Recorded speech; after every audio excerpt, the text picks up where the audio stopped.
বন্ধুরা, আজ আমি বিমল করের লেখা একটি ছোট গল্প পাঠ করে শোনাচ্ছি। গল্পের নাম আত্মজা। শুনতে থাকুন।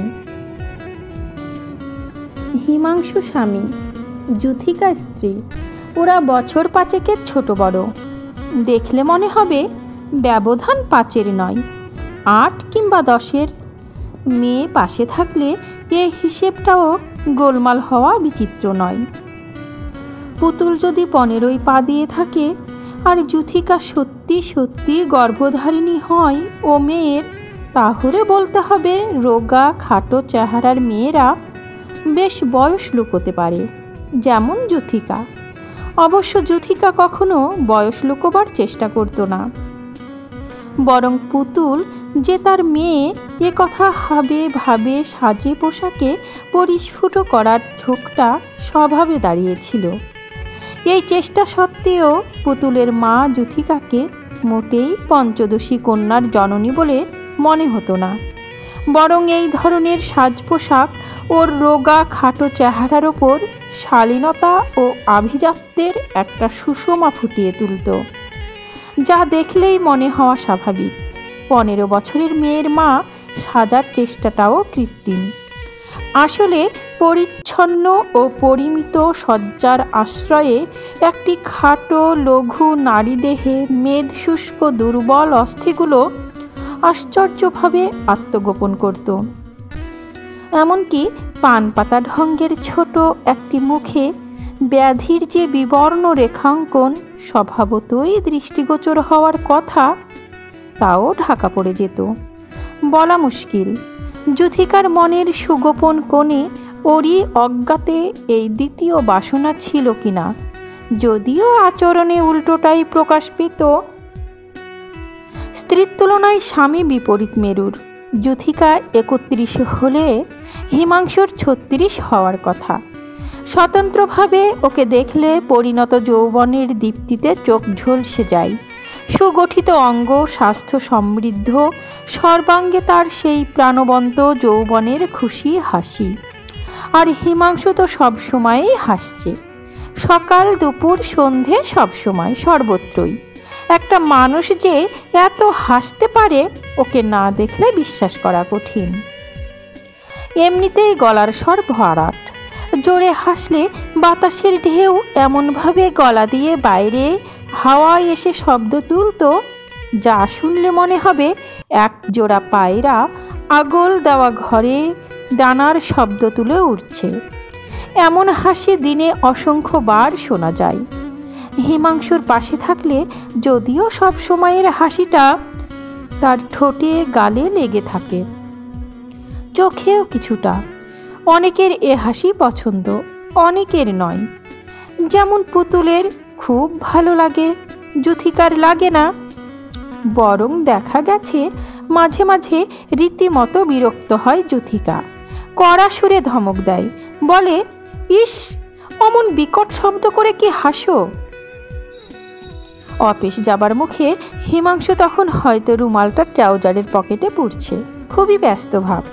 তবু এক লহমা স্ত্রীর দিকে তাকিয়ে চোখে চোখে বিস্ময় তুলে বলে, বলো কি, যে হাসি এককালে বাঁশির চেয়ে মধুর মনে হতো তোমার, আজ তা বিকট হয়ে গেল।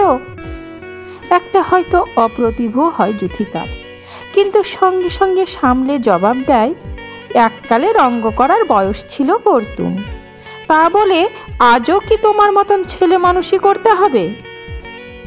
স্ত্রীর কথায় আর এক দফা হেসে দমকা হওয়ার মতন বাইরে এসে দাঁড়ায় হিমাংশু।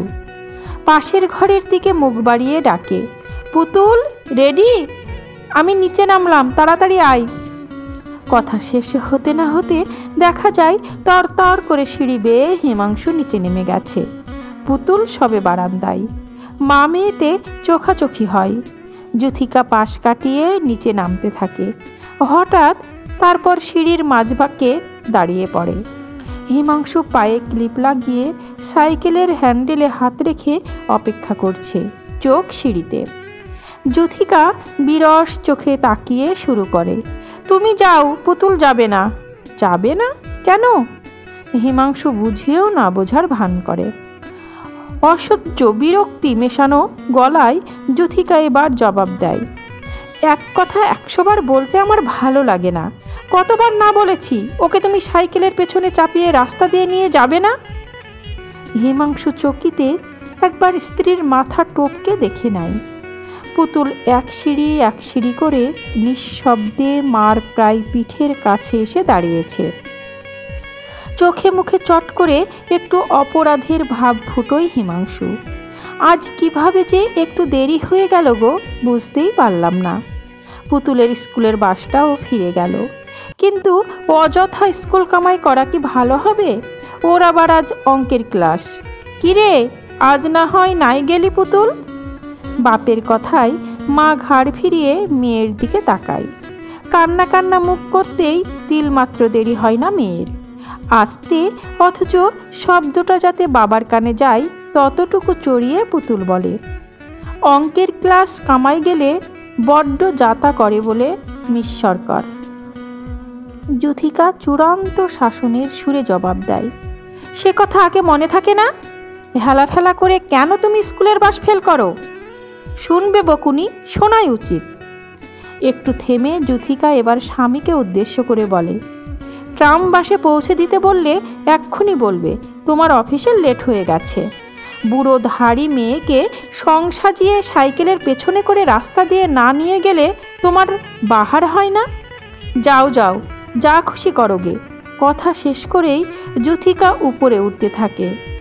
মেয়ে স্বামী কারুর দিকে ফিরে তাকায় না। না তাকাক যুথিকা।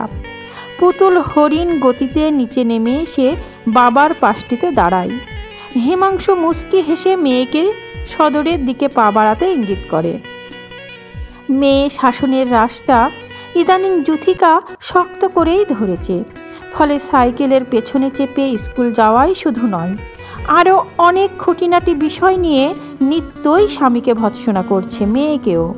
তবু যেমন বাপ তেমনি মেয়ে, গায়ে মেখেও মাখে না, শতেক রকম ফন্দি করে এড়িয়ে যায় সমস্ত শাসন। কাজেই যুথিকার তরফ থেকে প্রায়ই কথা ওঠে। মেয়েদের সাঁতারে ফার্স্ট হয়েছিল পুতুল, কাপ পেল, মেডেল পেল, সুইমিং কস্টিউম পরা ছবি উঠল তার। কাপ মেডেল দেখে যুথিকা অসুখী হয়নি, কিন্তু যেদিন পুতুলের সেই বিজয়িনী ছবিটা নিয়ে এলো হিমাংশু, যুথিকার সারা মুখ কুঁচকে উঠল। মেয়ের অসাক্ষাতে ছবিটা বাক্সের অন্ধকারে চালান করে দিয়ে যুথিকা স্বামীকে বলল, আচ্ছা মেয়ের তোমার বয়স বাড়ছে না কমছে? কেন? হিমাংশু অবাক হয়ে চোখ তোলে। কেন কি? এই নেংটিটা পরিয়ে কেউ ছবি তোলে ডাগর মেয়ের? ছি ছি। নেংটি? নেংটি আবার কোথায় পেলে তুমি?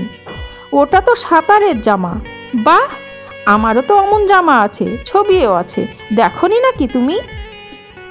তোমার থাকে থাক, মেয়ের থাকবে না। যুথিকার গলায় এবার স্পষ্ট আদেশ। হেদর জলে সাঁতার কেটে মেয়ের তোমার জীবন কাটবে না, তাকে ঘর সংসার করতে হবে। ছি ছি, কি জঘন্য ছবি! 5 জনেতে চোখ দিয়ে তাই গিলে খাবে। কি যে বলো! হিমাংশু স্ত্রীর কথায় হেসে ফেলে। রসগোল্লা না পান্তুয়া যে গিলে ফেলবে? তবে হ্যাঁ, দেখবে, দেখানোর জন্যই তো ওই ছবি। ওতে তোমার মেয়ের গর্ব। আর যদি অন্য কথা বলো, তবে বাপু সত্যি কথাই তো, ভালো চেহারা দেখাবার জন্যই তো। একটু থেমে আবার, এই ধরো না তোমার আমার কথা। বিয়ের আগে দাদু মা দুজনেই তোমায় দেখেছিলেন, লুকিয়ে চুরিয়ে আমিও। আর দিব্যি করে বলো তুমি, আমাকেও তুমি দেখেছিলে কি না? হুম, বাব্বা, এত দেখা দেখি ভালো লাগা, তবেই না বিয়ে। স্বামীর বাগবিন্যাসের তরলতায় যুথিকার গাম্ভীর্য ক্ষুণ্ণ হতে চলেছিল। তাড়াতাড়ি অন্তিম উৎসাহটুকু প্রকাশ করে ও বলল, সব কথা নিয়ে হেলে ভাব আমার ভালো লাগে না। ওসবের বয়স পেরিয়ে গেছে। এখনও তোমার এই ছেলে মানুষই কি ভালো লাগে না মানায়? কথা শেষ করে যুথিকা আর দাঁড়ায় না, চলে যায়। স্ত্রীর কথায় মুচকি হাসে হিমাংশু। ও লক্ষ্য করেছে যুথিকা দিনে অন্তত 2-5 বার চেষ্টা করে হিমাংশু যে ছেলে মানুষের বয়স কাটিয়ে প্রায় প্রবীণত্বের সীমানায় এসে পৌঁছেছে সেটা স্মরণ করিয়ে দেবার। অথচ হিমাংশু জানে এটা বাড়াবাড়ি যুথিকার, জোর করে বয়স পাকাবার চেষ্টা। বাস্তবিক কি এমন বয়স হয়েছে ওর বা যুথিকার? নেহাত এক সেকেলে দাদুর পাল্লায় পড়ে গোপ ঘন হওয়ার বয়সে সেই 20-তে কলেজে পড়ার সময় তাকে বিয়ে করতে হয়েছিল 15 বছরের যুথিকাকে। নয়তো আজ তার বা যুথিকার এমন একটা বয়স হয়নি যাতে বুড়োটে মেরে যেতে হবে। বরং আজকাল ছেলেরা কেউ বা 30-32-এর আগে আর মেয়েরা 23-24-এর আগে বিয়ে করে। একটু বয়সে বিয়ে হওয়াই ভালো। হিমাংশুর আজকাল এই ধারণা। অল্প বয়সে বিয়ে হওয়ায় তার যুথিকার কিছু ক্ষতি হয়েছে বৈকি। একটা আশ্চর্য শিশিরে তারুণ্যের আনন্দ যদিও বিয়ের সময় ওদের ঘিরে ছিল, বিয়ের পরেও তবুও 16 বছরে মা হয়ে যুথিকা মরতে বসেছিল। কি কষ্ট তার, কি ভয় হিমাংশুর! ভেবে ভেবে ভয়ে দুশ্চিন্তায় হিমাংশুর চেহারা শুকিয়ে গিয়েছিল। অমন সাঁতারু বুকের ফুসফুসটাও দুর্বল হয়ে পড়েছিল, কালি ধরেছিল চোখের নিচে। যাক, ঈশ্বরের কৃপায় প্রচুর অর্থ সামর্থ্য ব্যয় করার পর যুথিকা বেঁচে উঠল। আবার সে ফিরে এলো এই আলোয়, হিমাংশুর স্পর্শানুভূতির গণ্ডির মধ্যেই। কিন্তু সে যুথিকা আর নয়, মিষ্টি মোলায়েম চেহারা আর নেই, বিবর্ণ, শুষ্ক, অস্থিসার, দীপ্তিহীন। তার শরীরে একটা গোলমেলে অঙ্গই চিরকালের জন্যে বিকল করে দিল ডাক্তাররা। দ্বিতীয় কোনো পুতুলের সম্ভাবনা থাকলো না আর ওর জীবনে। না থাকুক, এক পুতুলই যথেষ্ট। যাকে হারাবার আশঙ্কায় প্রতি মুহূর্ত দুঃসহ হয়ে উঠেছিল, সেই যখন ফিরে এলো তখন হতশাস্ত বা পা টেনে টেনে হাঁটা নির্জীব স্ত্রী এক মুক্তপক্ষ বিহঙ্গের আনন্দ স্বাদ বয়ে এনেছে হিমাংশুর জীবনে। খুঁত নিয়ে কে তখন মাথা ঘামায়? হিমাংশু ঘামায়নি, আজও ঘামায় না বোধ হয়। খালি এটুকুই মনে হয়, দুর্বল স্বাস্থ্যের আর সম্ভবত শারীরিক গোলমালের জন্যে যুথিকার স্বভাবেও কেমন একটা নির্জীবিত্ব এসে পড়েছে দিনে দিনে। সে তুলনায় হিমাংশু অবশ্য ছেলে মানুষই, অন্তত ছেলে মানুষের মতন চঞ্চল, চপল, দুরন্ত স্বভাবের। এর জন্যে যদি দোষারোপ করতে হয় তবে তার স্বতঃস্ফূর্ত জীবনী শক্তিকেই করা উচিত। প্রখর যৌবনের অমিত তাপে তার প্রাণশক্তি উথলে উঠেছে, উপচে পড়ছে। তা নিয়ে কি করবে হিমাংশু, তাই যেন ভেবে পায় না। অফিস শেষে সাইকেলটাকে হাওয়ার গতিতে রাস্তার পাশ ছুঁড়ে উড়িয়ে নিয়ে যাই। র্যাকেট হাতে খেলতে নামলে হার্ড সার্ভিসে অপর পক্ষকে নাস্তানাবুদ করে তোলে। প্রতিটি অঙ্গ মত্ত হয়ে ওঠে টেনিস বলের চকিত বিচরণে। এতেই সে শেষ নয়, বা এতটুকুতেই। সুইমিং ক্লাবে আজও সে ট্রেনার, ব্যাক স্ট্রোকে সাঁতারু যুবকদের ভীতিস্থল। ছোটদের দল হাত ধরে টেনে নিয়ে যায় চাঁদা ওঠাতে, পুজোর প্যান্ডেল সাজাতে। বন্ধুরা ধরে নিয়ে যায় তাসের আড্ডায়, চৌরঙ্গি পাড়ায় পানীয় কক্ষে। কখনো হয়তো শেষের জিনিসটা সম্পর্কে তার আকর্ষণ বা অনুৎসাহ কোনোটাই নেই। কেমন একটা ঝোঁকের মাথায় চলে যায়। আর দেখা যায় এমন দিনে বেশ রাত্রেও কার্জন পার্কে চক্কর মারছে হিমাংশু। মনে মনে হিসেব কষে যতক্ষণ না স্থির ধারণা জন্মাচ্ছে পুতুল ঘুমিয়ে পড়েছে, ততক্ষণ ট্রামে উঠবে না ও। রাগ করলেও যুথিকার কাছে এই কদাচিৎ অপরাধের মার্জনা আছে। ভয় পুতুলকে, পাছে পুতুল বুঝতে পারে বাবা তার মদ খেয়েছে। সেই ভয়ে অনেক রাত করে অসাড় পায়ে হিমাংশু বাড়ি ঢোকে। উকি দিয়ে দেখে মেয়েটা ঘুমিয়েছে কিনা। বিছানায় শুয়ে সেদিন নিজের ওপর যত রাগ তত ঘৃণা হিমাংশুর। ছি ছি, এমন নেশার দরকার কি যাতে মেয়ের কাছে যেতে লজ্জা, মেয়েকে পাশে ডাকতে ভয়? সারা সন্ধে মেয়েটা নিশ্চয় কান পেতে বসে থেকেছে, পড়ার টেবিলে বসে বই খুলে রেখেছে অযথায়, একটা অক্ষরও চোখে দেখেনি। খেতে বসে খুঁতখুত করছে। শেষ পর্যন্ত অভিমান ভরেই হয়তো ঘুমিয়ে পড়েছে। মনটা ভয়ঙ্কর রকম মুষড়ে পড়ে হিমাংশুর। শুয়ে শুয়ে প্রতিজ্ঞা করে, আর নয়, বন্ধুদের এই বাজে ফুর্তির পাল্লায় পড়ে নেশা টেশা আর করছে না সে। পরের দিন ভোর হতে না হতেই মেয়েকে নিয়ে আদরের আতিশয্য শুরু হয়ে যায়। যেন প্রায়শ্চিত্ত করছে হিমাংশু। সকাল দুপুরটাকে কোনো রকমে কাটল। বিকেল থেকে বাপ মেয়ে পাশাপাশি, ছায়ায় ছায়ায় জোড়া। দোতলার খোলা বারান্দায় ফুলের টবে জল দিচ্ছে হিমাংশু। একদমে 200-250 ক্রস স্কিপ করে পুতুল ঘন ঘন শ্বাস টানছে, মুখ লালচে।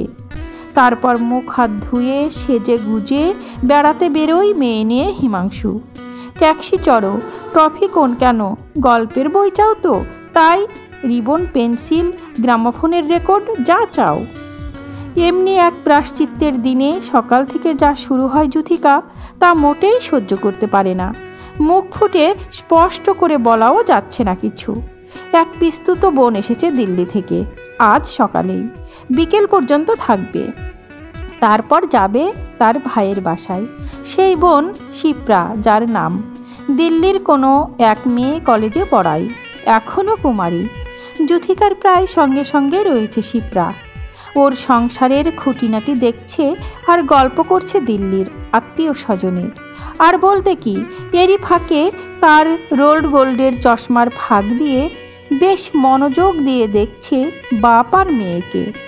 যুথিকাও সেটা লক্ষ্য করছে, কিন্তু অবস্থাটা এমন কিছুই বলা যায় না।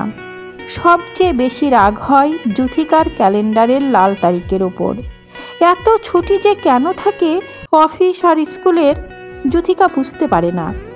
না থাকতো ছুটি আজ, মেয়ে নিয়ে অত ঘটাপটা করে আদিক্ষেতা করার অবসর জুটত না হিমাংশুর।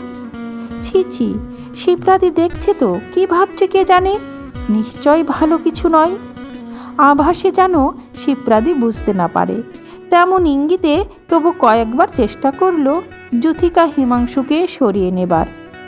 কিন্তু কেউ গায়ে মাখল না সে কথা। প্রকাশ্যে কিছু বলতেও সংকোচ হয়। কে জানে, শিপ্রাদি যদি তেমন একটা খারাপ চোখে না নিয়েও থাকে, যুথিকার কথায় হয়তো অন্যরকম একটা ধারণা হবে। অগত্যা রুষ্ট হলেও ভয়ঙ্কর একটা অস্বস্তি চেপে রেখে যুথিকাকে সহজভাবেই সব দেখতে হয়, সহ্য করতে হয়। ওদিকে ফাঁকা উঠোনে শীতের রোদ্দুরে বালতিতে ঠান্ডা গরম জল মিশিয়ে হিমাংশু তরল সাবানের ফেনা দিয়ে পুতুলের চুল ঘষে দেয়। পা হাত রবারের স্পঞ্জ দিয়ে রগড়ে তেল উঠিয়ে ধবধবে করে, অলিভ অয়েল মাখায়। বেলা গেল, দুপুরও। বিকেলের দিকে শিপ্রাদির ভাইপো গাড়ি নিয়ে হাজির। জোর তাগিদ তার, তাড়াতাড়ি চলে গেল শিপ্রাদিও। খানিক পরে দেখা যায় বাপ মেয়ের সাজগোজও শেষ হয়েছে, এবার তারা বেরোবেন। যুথিকা থমথমে মুখে সব দেখে যাচ্ছে, একটাও কথা বলেনি, বলবে না, এই তার প্রতিজ্ঞা বোধ হয়। শেষ পর্যন্ত দেখবে এবং তারপর আজ যেন সেও মাত্রা ছাড়িয়ে গেছে, ধুমায়িত হচ্ছে ভেতরে ভেতরে। যাবার আগে হিমাংশু স্বভাবতই কিছু টাকা চাইল, চাবিটাই দিয়ে দিল যুথিকা। তারপর কাপড় কাচতে বাথরুমে গিয়ে ঢুকলো। ফিরে এসে দেখে হিমাংশুরা চলে গেছে, সন্ধে হয়ে এসেছে। এরই মধ্যে বেশ অন্ধকার। একটু রাত করেই ফেরে হিমাংশুরা। পায়ের শব্দ শুনে ঘরে বসে যুথিকা, হাসি খুশি মুখ আর একটা অয়েল পেপারে মোড়া প্যাকেট হাতে ঘরে ঢোকে হিমাংশু একাই। চেয়ারে বসতে বসতে প্যাকেটটা যুথিকার দিকে এগিয়ে দেয়। নাও, দেখো তো কেমন হলো তোমারটা। হাত বাড়াবার আগ্রহ দেখা যায় না যুথিকার। নিষ্পৃহভাবে ও বসে থাকে, নির্বিকার মুখে। ধৈর্য ধরতে পারে না হিমাংশু। অয়েল পেপারের আচ্ছাদনটা খুলে ফেলে পশমের জামাটা এবার এগিয়ে দেয়। যুথিকা দেখে অল্প একটু সময়, তারপর কেমন একটা অভ্যাস বসে হাত বাড়িয়ে জামাটা টেনে নেয়। জামা দেখছে না মনে মনে কিছু ভাবছে যুথিকা, ঠাহর করা মুশকিল। হয়তো ভাবছে, এবং ভাবনাটাই ওর আড়ষ্ট হাতকে অল্প একটু চঞ্চল করেছে, যার ফলে পাট খুলে গেছে পশমের জামার। নরুন সরু হাসির ছোঁয়া যুথিকার ঠোঁটে ফুটি ফুটি করছে যেন। এমন সময়টিতে দেখা গেল পুতুলকে দরজার গোড়ায় একেবারে মুখোমুখি দাঁড়িয়ে যুথিকার। চোখাচোখি হলো মা আর মেয়েতে।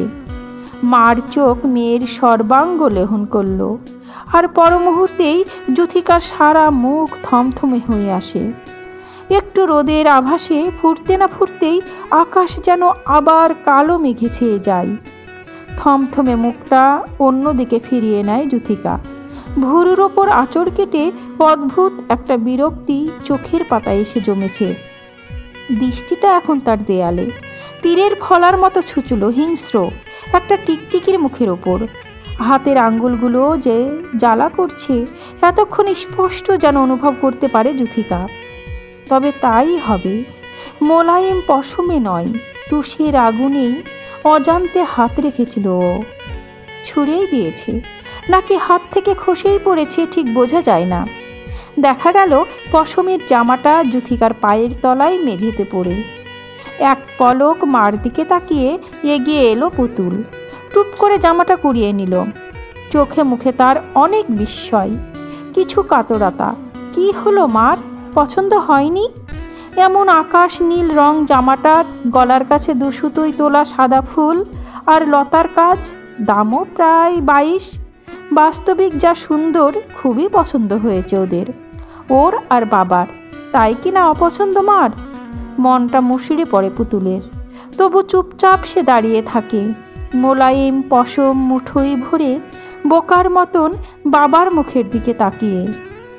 হিমাংশু মেয়েকেই দেখছে, সেই মেয়েকেই যার নাম পুতুল। দেখতেও পুতুলের মতনই, অমনি নধর গঠন, সুডোল সুশ্রী। টিয়া পাখি রঙের নিউ স্টাইল সোয়েটারে পুতুলকে যেন আরও সুন্দর দেখাচ্ছে। এতই অপরূপ যে হিমাংশু মেয়ের দিকে তাকিয়ে তন্ময়, তদগত। ওই যে পুরু জমাট রক্তগোলাপ পুতুলের সোয়েটারে বুকের ওপর নকশা তোলা, ওই গোলাপের লাল আভা যেন পুতুলকে আলো করে তুলেছে।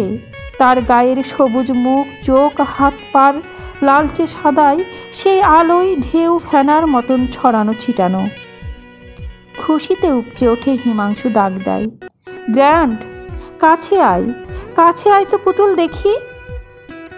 হিমাংশুর উচ্ছ্বাস আর ঘরের আলো দুই যেন বেশ তীব্র, কাজেই যুথিকা চোখ না ফিরিয়ে পারে না। আর আশ্চর্য, হিমাংশুর কাছ ঘেঁষে দাঁড়াবার আগেই যুথিকা মেয়ের চোখে চোখ রেখে তাকিয়েছে বিষাক্ত দৃষ্টিতে। পুতুল মার কুঞ্চিত চোখ মুখের দিকে তাকিয়ে থেমে যায়। সামনে বাড়ানো পা আস্তে আস্তে টেনে নেয় পেছনে। হঠাৎ সব যেন আড়ষ্ট হয়ে এসেছে ওর। মেয়ের মুখ থেকে দৃষ্টিটা সরিয়ে নিয়ে স্ত্রীর ওপরেই রাখতে হয় হিমাংশুকে। আর সেদিকে তাকিয়ে চট করে চোখ ফিরিয়ে নেওয়াও সম্ভব হয় না। সহাস্য উজ্জ্বল মুগ্ধ একটি মুখ ধীরে ধীরে মলিন হয়ে আসে। যুথিকা এক পাও সরে আসেনি, একটুও নড়েনি, শুধু ঘাড় ফিরিয়েছিল যতটুকু, ততটুকুই ফিরিয়ে রেখেছে এবং মেয়েকেই দেখছে এখনও, ঠিক তেমনিভাবেই অসহ্য একটা বিরক্তিতে।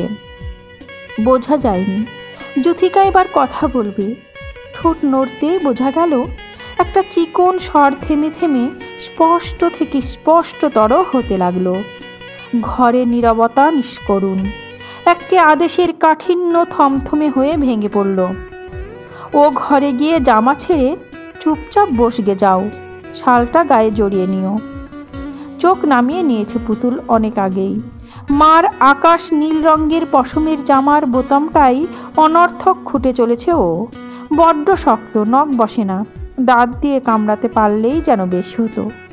পুতুল ফিরেই যাচ্ছে, হিমাংশুর কথায় দাঁড়ালো, তোমার শাসনের ঠেলায় বাপু অস্থির, তোর মার জামাটা দে তো পুতুল।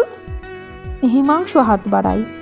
পুতুলকে বাবার দিকে ঘুরে দাঁড়িয়ে কয়েক পা এগিয়ে আসতে হয়। আবার আস্তে আস্তেই বাবার কথা আবার কানে যায়। পুতুলের গায়ে কেমন মানিয়েছে সোয়েটারটা বললে না? এবারে এই ডিজাইনটাই নতুন এসেছে। মার দিকে না তাকিয়েও পুতুল বুঝতে পারে ভালো লাগেনি মার, কিছুতেই ভালো লাগাতে পারে না। টাকাগুলোকে খোলামকুচির মতন ভাবো তুমি?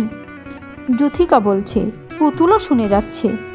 ছাই ভস্য কিনে আনছো, যা তা ভাবে খরচ করছো, বলার কিছু নেই, ভালো লাগে না বলতে আমার। জানা কথাই, মা এই ধরনের কিছুই বলবে। পুতুল তাড়াতাড়ি বাবার হাতে মায়ের জামাটা কোনো রকমে ধরিয়ে দিয়ে দ্রুত পায়ে চলে যায়।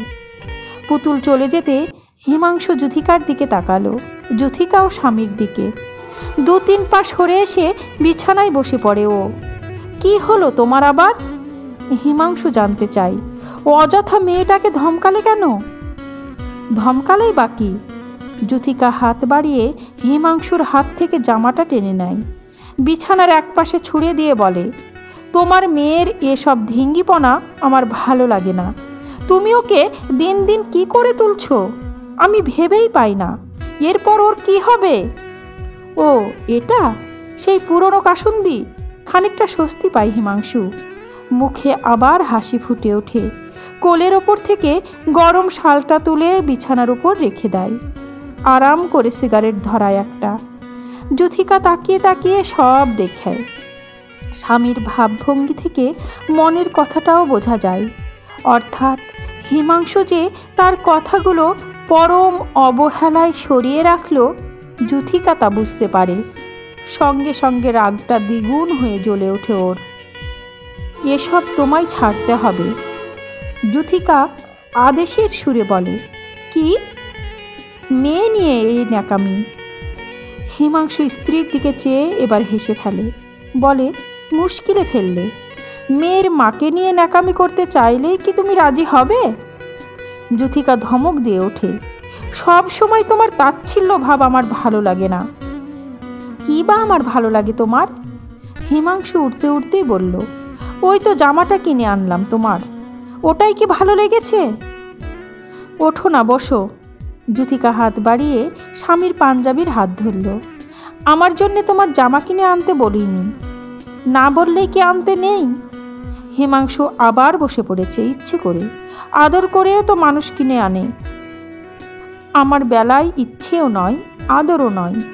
যুথিকা কুটিল সুরে বললে, নিষ্ঠুরের মতন, ধারালো গলায়। নেহাতি না আনলেই নয়, বাধ্য হয়ে মন রাখতে এনেছ। হিমাংশু চুপ। যুথিকার মুখ থেকে দৃষ্টিটা তুলে নিয়েছে, এখন দেওয়ালে টিকটিকিটা তার লক্ষ্যে। যুথিকার গলায় একটা শিরা নীল হয়ে ফুটেছে, কাঁপছে দপদপ। একটু থেমে কথাগুলো যেন গুছিয়ে নিল ও। এভাবে আমায় তুমি ভোলাতে চাও কেন? আমি কি ছেলে মানুষ? বোধ হয় তাই। হিমাংশু আবার একবার চেষ্টা করলো সহজ হবার। ফিকে একটু হাসি টেনে বলল, তুমি আজকাল অল্পতেই বড় চটে ওঠো। তোমাদের মামের 2টো জামা কিনে এনে কি এমন অপরাধ করেছি? বুঝছি না। বুঝবে না, বুঝবে না। যুথিকা অধৈর্য হয়ে উঠেছে। মেয়ের তোমার গরম জামার অভাব আছে কি না তাই একটা 8 বুক আধকোমরে মেম জামা কিনে আনলে। ছি ছি, চোখেরও একটা ভালো মন্দ জ্ঞান থাকে মানুষের। ফ্রকের সঙ্গে অমন জামাই তো পরে, মানানসই বলেই না কিনেছি। যে পরে পড়ুক, আমার মেয়েকে আমি পড়তে দেব না। বেহাপনার মাত্রা ছাড়িয়ে যাচ্ছ তোমরা বাপ বেটিতে। কিভাবে লোকে? ছি ছি, 15 বছরের আইবুড়ো মেয়েকে তুমি তুমি যুথিকা ঠোঁটের কথাটা যেন চেপে নিয়ে অনেক কষ্টে অন্য কথা টানল। তুমি ফ্রক পরিয়ে রাস্তাঘাট ঘুরিয়ে আনছো? ঘৃণায় নাক চোখ মুখ কুঁচকে ওঠে যুথিকার। বয়সটা এমন কি বেশি? হিমাংশুকে যেন আজ তর্কের নেশায় পেয়েছে। শাড়ি সামলাতে পারবে কেন পুতুল? আমরা কিন্তু পেরেছি। যুথিকার গলায় ঠোঁটে শ্লেষ ফুটেছে তীক্ষ্ণতর হয়ে। 15 বছরের আমার বিয়ে হয়েছে, 16 বছরে মা হয়েছি। শুধু শাড়ি নয়, মেয়েও সামলেছি। বলার কথা আর খুঁজে পায় না হিমাংশু। তর্কের নেশাটাও হঠাৎ থিতিয়ে যায়। স্ত্রীর মুখের দিকে তাকিয়ে মনে মনে যেন 15 বছরের সেই কিশোরী যুথিকাকে খোঁজবার চেষ্টা করছে এবং তুলনা করবার চেষ্টা করছে এই 31 বছরের যুথিকার সঙ্গে। যুথিকাও উঠে পড়েছে। স্বামীর পাশে বসে থাকার মতন ধৈর্য নেই আর তার। অদ্ভুত একটা রি সারা গায়ে মনে, অস্বস্তিকর অসহ্য জ্বালা। বাইরে শীত, তবু সেই শীতের হাওয়ায় গিয়ে না দাঁড়ালে ঘামের মতন লেপ্টে থাকা এই অস্বস্তিকর জ্বালা থেকে যেন মুক্তি নেই। বা পাটা টেনে টেনে যুথিকা চলে যায়। হিমাংশু তাকিয়ে তাকিয়ে দেখে।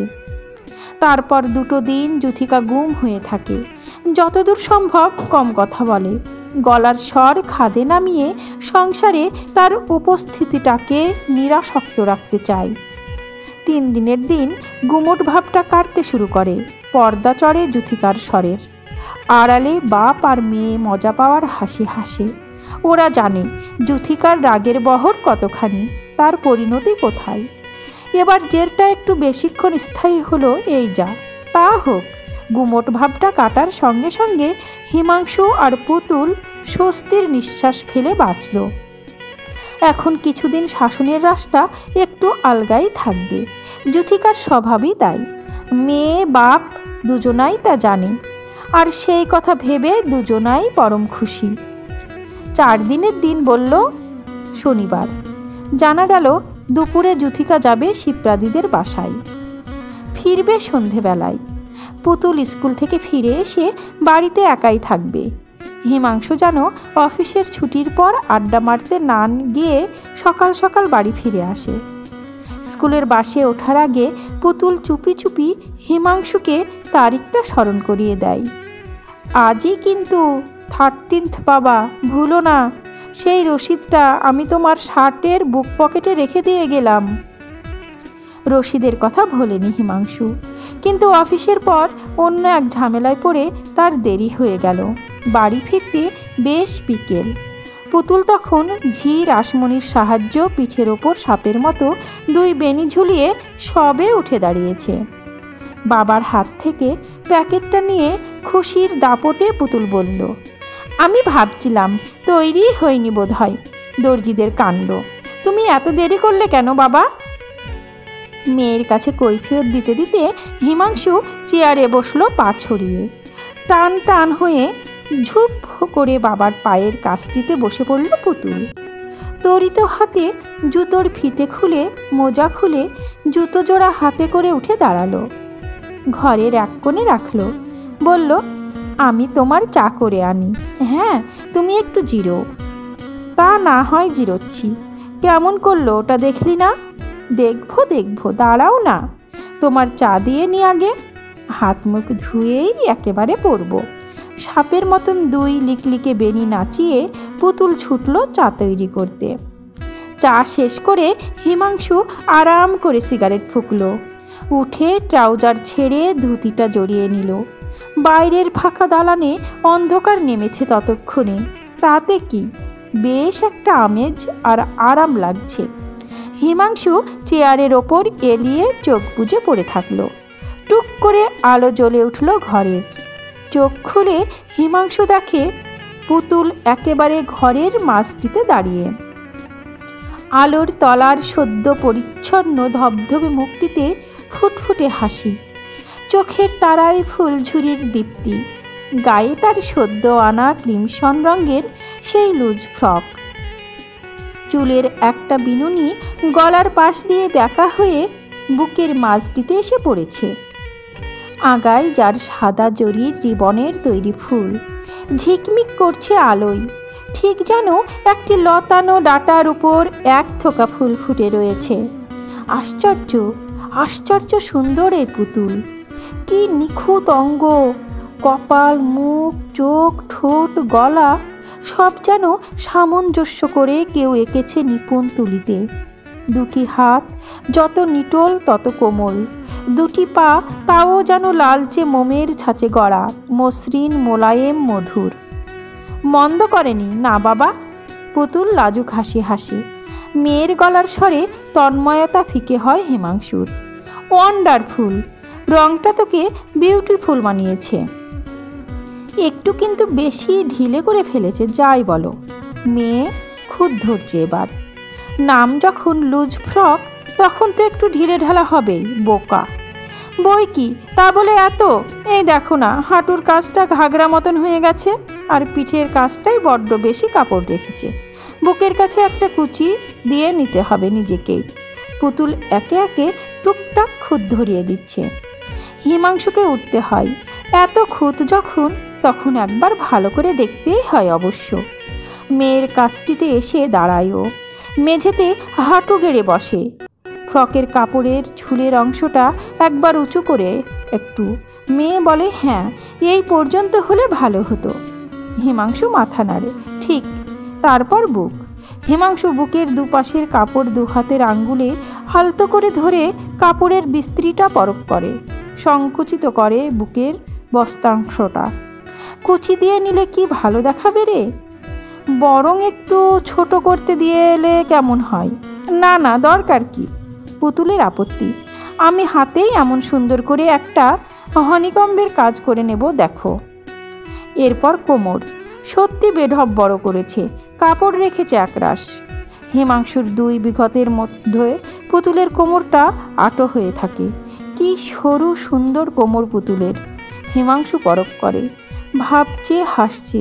তুই এবার একটু আধটু নাচ শিখলেই তো পারিস পুতুল, যা সরু কোমর তোর। পুতুল আনন্দে আত্মহারা। সত্যি নাচ শিখতে ভীষণ ইচ্ছে আমার। আমাদের ক্লাসের রেখা, ছন্দা ওরা তো শেখে কোথায় যেন, কিন্তু আমি যেন একটু ভারী বাবা, ওরা বেশ হালকা। ভারী? হিমাংশু হো হো করে হেসে ওঠে। টপ করে কোমরে বিঘত জড়িয়ে শূন্যে তুলে নেয় মেয়েকে। আচমকা মাটি থেকে পা উঠে যেতেই পুতুল ভয়ে হিমাংশুকে আঁকড়ে ধরে। তার হাত হিমাংশুর মাথায় চুলে ঘাড়ে টলে পড়ে। ক্রিমসন রঙের লুজ ফ্রকের আড়ালে হিমাংশুর নাক, চোখ, মুখ সব ঢাকা পড়ে গেছে। শুধু একটা অট্টহাসির অনেকখানি শব্দ ঘরের বাতাসে। পুতুলকে নামিয়ে দিতেই সে গা মুখ ঘুরিয়ে নিজেকে স্বাভাবিক অবস্থায় আনতে গিয়ে হঠাৎ কেমন যেন আড়ষ্ট হয়ে গেল। অর্ধস্ফুট শব্দ বেরোলো, মা। তাকালো হিমাংশু। দরজার গোড়ায় পাশাপাশি দাঁড়িয়ে যুথিকা আর শিপ্রা। মনে হলো ওরা অনেকক্ষণই এসে দরজার কাছে দাঁড়িয়েছে। কখন এলেন আপনারা? হিমাংশু শিপ্রার মুখে চোখ ফেলে হাসল। আসুন। এসেছি অনেকক্ষণ। মেয়ে নিয়ে যা মত্ত ছিলেন, বুঝবেন কি করে। শিপ্রার ঠোঁটের পাশে একটু বাঁকা হাসি খেলে গেল। আর কোনো কথা বলার সুযোগ না দিয়েই যুথিকা শিপ্রাকে টেনে পাশের ঘরে চলে যায়। আগের দিন কিছু না বললেও আজ শিপ্রা খুঁটিয়ে খুঁটিয়ে কথা তুলল। তোর মেয়ের বয়স কত হলো রে যুথি? 15। গম্ভীর মুখ যুথিকার। দেখলে যেন আরও একটু বেশি মনে হয়। তা বড় সড়ো হয়েছে। ওকে ফ্রক পরিয়ে রাখিস কেন? চোখে কটকট করে লাগে।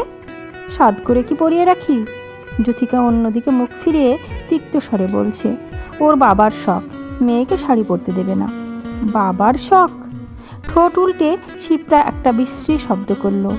হিমাংশুর এই শখ নিজের চোখেই 2 দিন দেখলাম।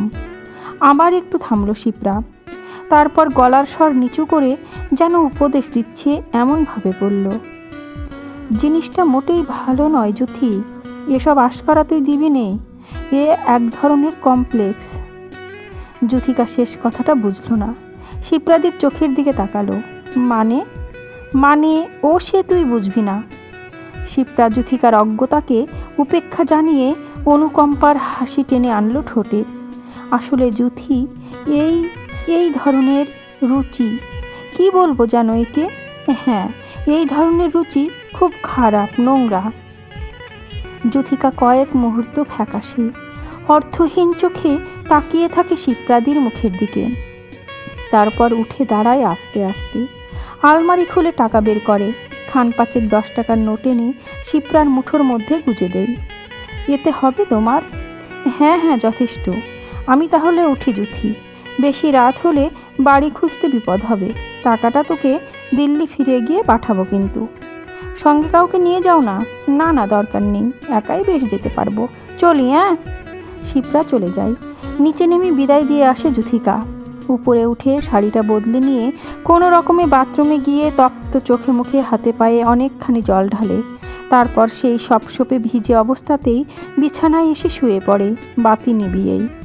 যুথিকা যে সেই শুয়ে পড়ল, আর উঠল না। কথা বলল না। রাত বাড়ল। পুতুল এসে ডাকলো মাকে। কেমন একটা আচ্ছন্নতার মধ্যে ভাঙা চাপা গলায় যুথিকা বলল, তোমরা খেয়ে দিয়ে নিয়ে শুয়ে পড়ো। রাসমণিকে বলো সব গোছগাছ করে নিচের চাবি রেখে দিয়ে যাবে।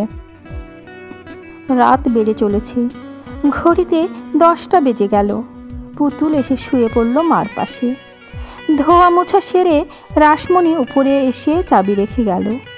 বাইরে থেকে ভেজিয়ে দিল দরজা। হিমাংশু অনেকক্ষণ হলো পাশের ঘরে গিয়ে ঢুকেছে।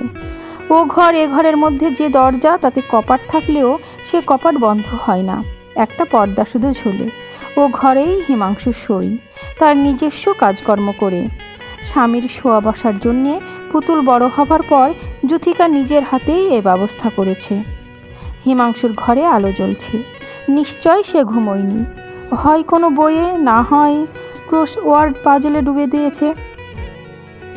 ঘড়ির কাঁটার শব্দ ঠেলে রাত গভীর হয়ে আসে। সব নিস্তব্ধ। শীতের রাত।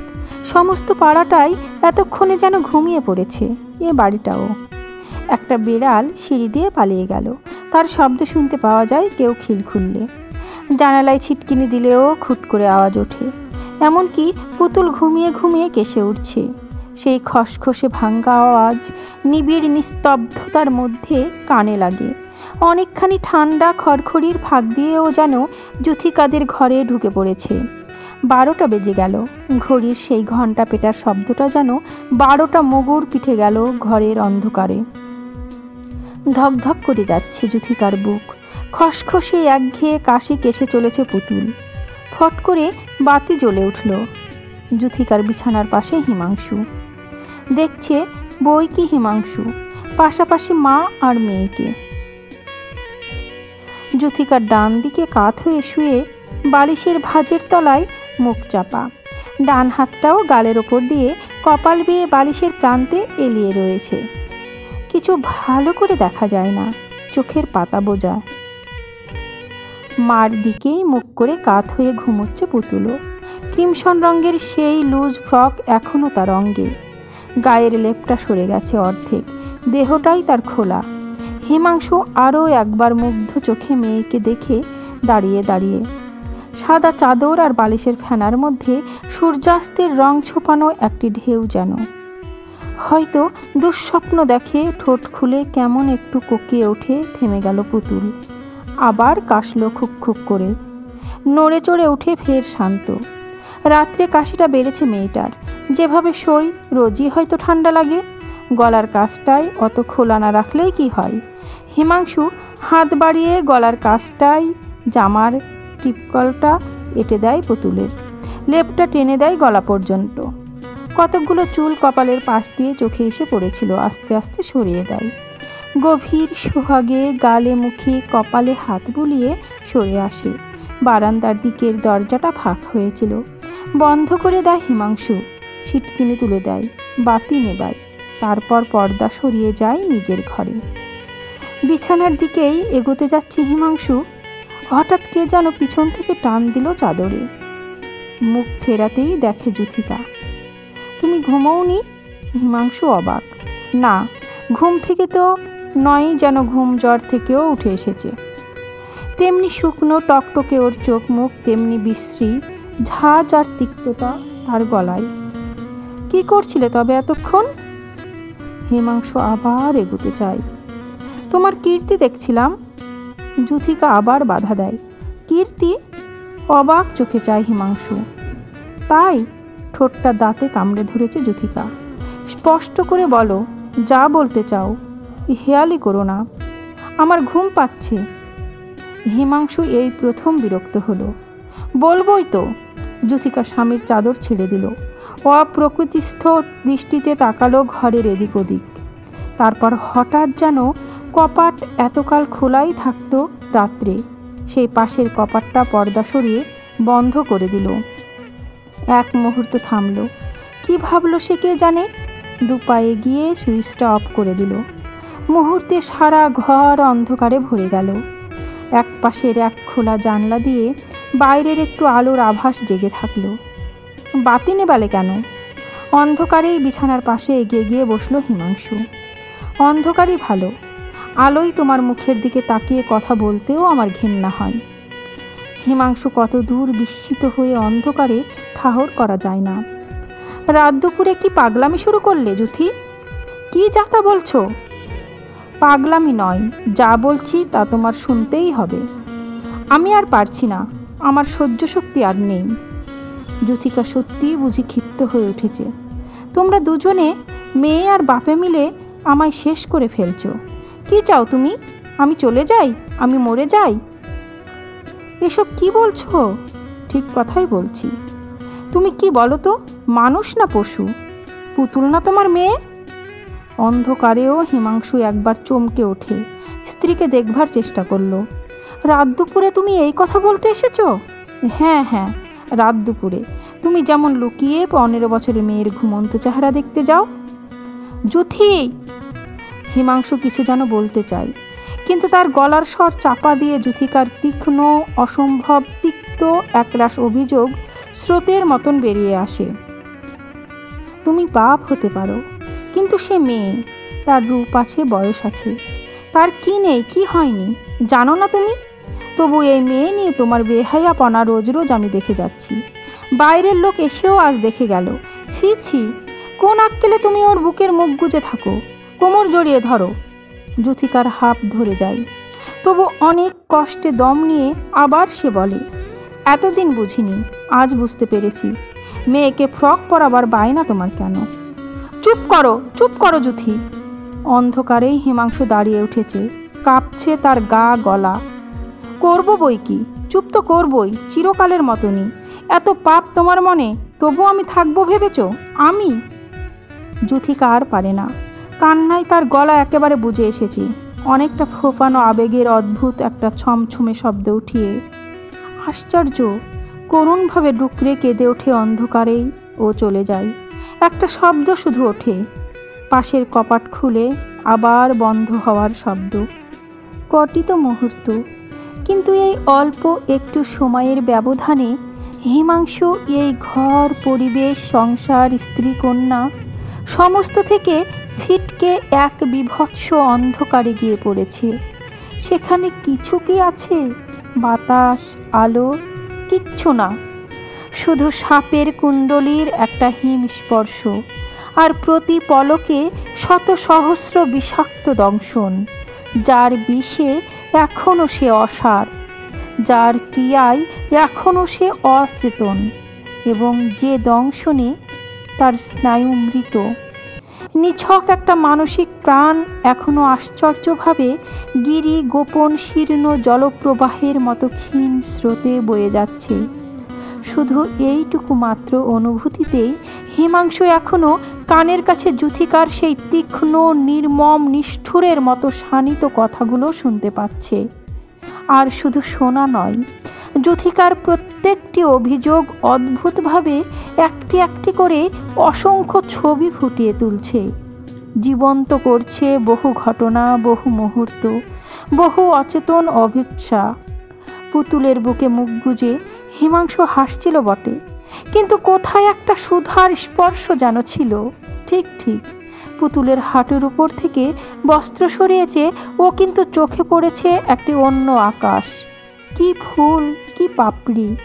অস্বীকার করবে কি হিমাংশু?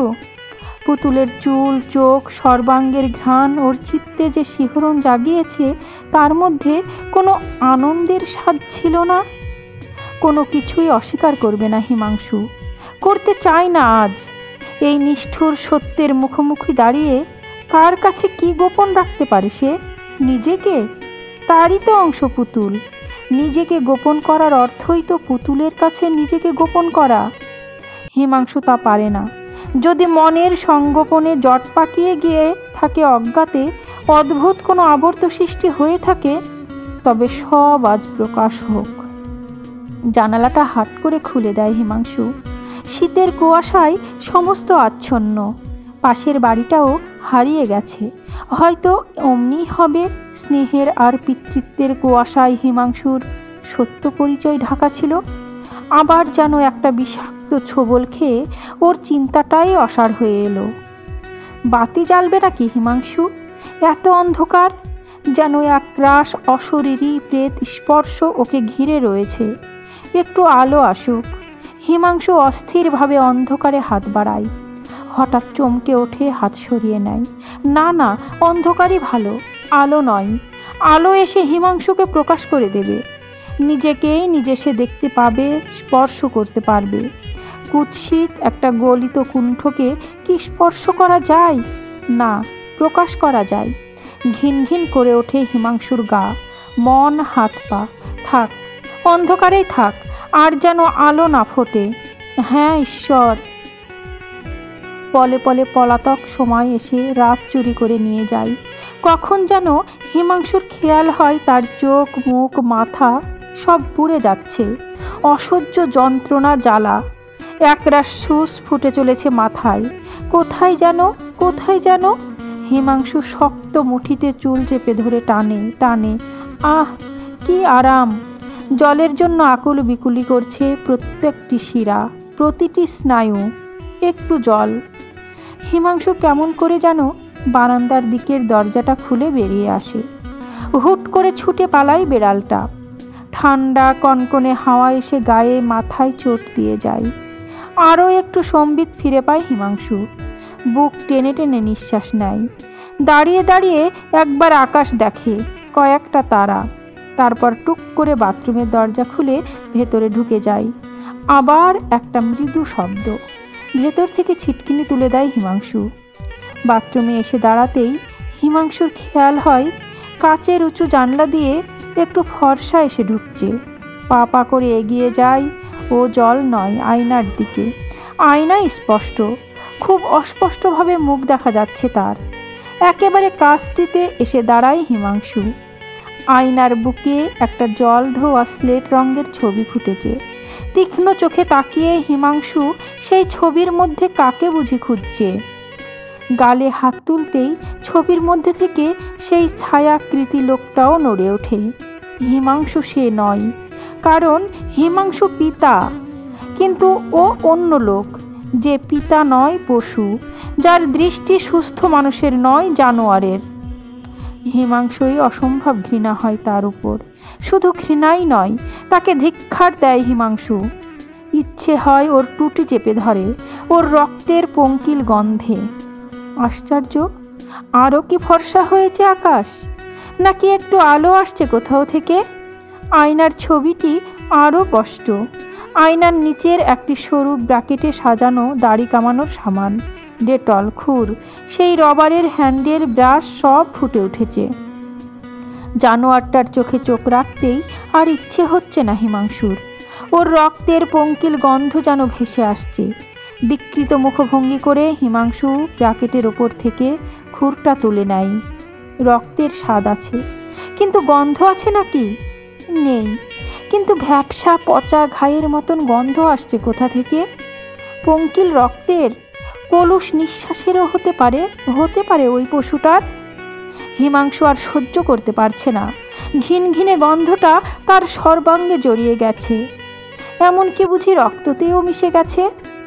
মণিবন্ধের একটি শিরায় খুরটা জোর করে চেপে ধরল হিমাংশু। তারপর ছোট্ট একটু টান। 36 বছরের অমিত তাপে তপ্ত একটি যৌবনের উষ্ণ শোণিত ফিনকি দিয়ে ছুটে এলো। আহ, কি টনটনে আরাম, কি শান্তি! যেন হু হু করে জ্বর ছেড়ে যাচ্ছে। আরও একটু দ্রুত মুক্তি চাই, দ্রুত। এবার ডান হাতের মণিবন্ধে গভীরভাবে খুরটা টেনে দেয় হিমাংশু। টুপ টুপ জল কি পড়ছে? শিরশির করছে নাকি গো? ঘুম কি আসছে এতক্ষণে? হয়তো কিছুই না, সব ভুল। তবুও আশ্চর্য আরাম। যেন অনেক কলুষ রক্ত বিশুদ্ধ হওয়ায় এসে শুদ্ধ হচ্ছে, তারই আরাম। একটা পুজ রক্ত ভরা ফোড়া থেকে আশ্চর্য জাদু বলে যেন সব কষ্ট কেউ শুষে নিচ্ছে, তারই স্বস্তি। আরও একটু আলো এসেছে না ঘরে? হিমাংশু চমকে চায়। ইস, এ যে অনেক রক্ত! কোথাও তো কালো রক্ত নেই, সেই কুৎসিত কালো, যাতে পাপের বীজ লুকিয়ে থাকে। নেই। হিমাংশু তবু খোঁজে, সতর্ক চোখে, যদিও কেমন যেন আচ্ছন্নতায় আসছে, এবং কান্নাও। তবে কি নিষ্ঠুর সত্যটাও ফাঁকি দিয়ে গেল? হিমাংশুর দুর্বল শরীরটা আর একবার যেন মরিয়া হয়ে ওঠে, আর এবার খুরের গা দিয়ে শিথিল কম্পিত স্খলিত হতে গলার একটা শিরায় টান দেয়। ধীরে ধীরে এতক্ষণে গভীর তন্দ্রা নেমেছে হিমাংশুর মনে। একটা অব্যক্ত যন্ত্রণাও ছড়িয়ে পড়েছে। নিঃশ্বাস নিতে কষ্ট হয়। তৃষ্ণাটা তালুর কাছে এসে ঠেলে ওঠে বেসিনের কাছে হাত বাড়াবার চেষ্টা করে হিমাংশু। পারে না। মাথা ঢুলে আসে, মেঝেতেই লুটিয়ে পড়ে। অব্যক্ত একটা যন্ত্রণা পুরো ভারী লেপের মতন পা মাথা সব ঢেকে ফেলেছে। বক চুয়ে যেন একটি প্রশ্বাস আসে, একটি নিঃশ্বাস যায়। অদ্ভুত একটা আবেগ গলার কাছে পুটলির মতো পাকিয়ে গেছে। আর ঘুম, গভীর গভীরতর আচ্ছন্নতা। এই আচ্ছন্নতার মধ্যেই আকাশ যেন দেখতে পেল হিমাংশু। খানিকটা আকাশ এবং ক্রিমসন রঙের একটি মেঘ। মেঘ মেঘ না, মেঘ নয়, মেয়ে, হিমাংশুর মেয়ে, যার নাম পুতুল। বয়স 15 বছর নয়, 15 দিন। অসহায়, উলঙ্গ, নির্বোধ একটি রক্তপিণ্ড। কে? মেয়ে। 15টি পাপড়ি যেন আরও খুলে যায় একে একে, একটি একটি করে। আর একটি একটি পাপড়িতে একটি করে বছর বিকশিত হয়ে ওঠে পুতুল। শুধু তিলে তিলে গড়ে উঠেছে হিমাংশুর হাতে হাতে, কল্পনায়, বাস্তবে। যা শুধু শীর্ণ শাখা তাকে শাখায় শাখায় প্রসারিত করেছে, পত্র পল্লবে সাজিয়ে পুষ্প সম্ভারে ছেয়ে দিতে। হিমাংশু তার জীবনের সমস্ত সুষমা শ্রম স্নেহ অকৃপণভাবে ব্যয় করে চলেছে। কেন? এ কে? তার মেয়ে। এ কি ভিন্ন? হ্যাঁ, দেহ থেকে ভিন্ন, কিন্তু তবু ভিন্ন নয়। রক্তের সেই আশ্চর্য লীলার কাছে ওরা এক। সেই আত্মাই ওরা অভিন্ন। ওর আত্মাই এর জন্ম, এর জীবন, এর লীলা। আর হিমাংশু জানে এই অভিন্নতাকেও একদিন ভিন্ন করতে হবে, এই আত্মাকেও। কি নিষ্ঠুর! গ্রন্থি মোচনের আশঙ্কায় হিমাংশু ভয় পায়। ভয় পায় কেন? পাবে না?